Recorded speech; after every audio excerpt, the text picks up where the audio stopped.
Jadi sekarang kan udah nyari pekerjaan susah, dan ya udah kita di sini kita bareng-bareng, kita bikin kelompok dan kita usaha bersama gitu sama teman-teman. Sebenarnya kalau udah kita masuk ke dunia ikan pasti sulit untuk balik lagi ke dunia yang lain.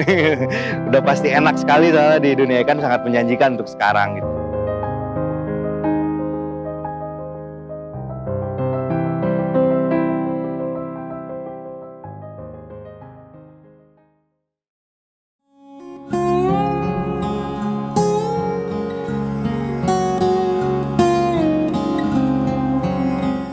Yang sebelumnya saya pernah diliput juga sama tim Agro Maritim tentang budidaya atau kultur Daphnia magna. Untuk budidaya sistem aquaponik di Nila ini kita udah berjalan dari 2010. Jadi kenapa kita memilih nila merah atau nanti bisa dilihat nila Bangkok? Nila ini dia lebih cepat pembesarannya dibanding nila yang lain. Dan nila ini bisa menjadi salah satu makanan untuk keluarga yang sangat bergizi sekali gitu. Dan untuk sistem aquaponik kita mempunyai dua keuntungan. Yang satu keuntungan dari nilanya, nila konsumsi. Yang kedua itu kita keuntungan dari cabai. Nanti cabainya itu dia kurang lebih untuk pemanenannya bisa setiap hari. Kalau nila itu, kalau di nila Bangkok kita panennya itu kurang lebih 4 bulan. Jadi untuk pakannya itu biasanya FCR-nya 1,5 kilo, jadi 1 kilo ikan. Nah untuk nila ini dia karena kita pakai sistem aquaponik, jadi si nila bisa memakan alga atau daun-daunan juga bisa ditambahin untuk ke nila ini, selain pakai pakan pabrikan sendiri. Oke, jadi untuk kalau harga itu sekarang nila lumayan ya. Biasanya dia masuknya ke restoran untuk nila Bangkok ini karena dia hampir sama kayak kakap air tawar kalau bisa dibilang itu. Jadi untuk pemasaran di sini sebagian kita sudah ada yang nampung dan sebagian kita untuk ngecer yang untuk warga di sekitar. Perbedaan nila Bangkok dengan nila biasa atau nila merah biasa itu dari bentuk tubuhnya juga beda. Kalau nila Bangkok itu dia agak bulat ya. Jadi kalau nila biasa itu biasanya dia agak panjang gitu. Dari untuk perawatan kolam biasa kita ganti air.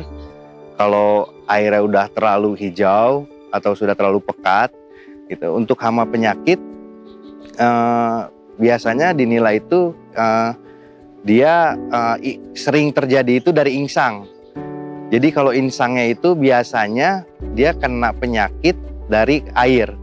Makanya kita harus sering mengecek si airnya itu. Jadi kunci sukses untuk budidaya nila ini yang penting kita harus bisa memelihara si airnya dulu sebelum memelihara si ikannya.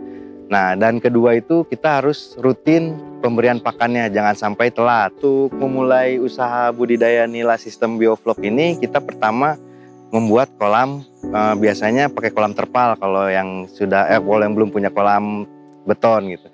Dan kedua kita harus mempersiapkan pompa celup untuk mengaliri si airnya itu ke setiap ember-ember.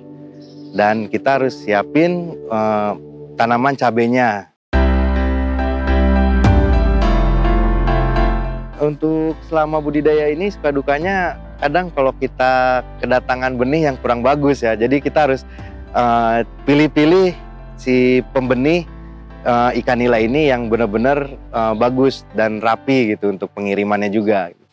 Jadi motivasi saya untuk budidaya nila ini dengan teman-teman agar bisa membangun usaha bersama gitu. Jadi sekarang kan udah nyari pekerjaan susah. Dan ya udah kita di sini kita bareng-bareng, kita bikin kelompok dan kita usaha bersama gitu sama teman-teman. Mudah-mudahan jadi untuk berkah ke semuanya sih. Sebenarnya kalau udah kita masuk ke dunia ikan pasti sulit untuk balik lagi ke dunia yang lain. Udah pasti enak sekali, soalnya di dunia ikan sangat menjanjikan untuk sekarang gitu. Jadi untuk teman-teman kaum milenial atau yang masih muda jangan gengsi untuk kita budidaya ikan, karena budidaya ikan itu sekarang sangat menjanjikan gitu. Jadi kalau yang mau belajar untuk budidaya ikan nila sistem bioflok bisa datang ke Pokdakan Minabe Agribisnis, Komplek Minabakti, RT 6 RW 3 Bogor Selatan. Nanti kita di sini bisa bareng-bareng untuk belajar.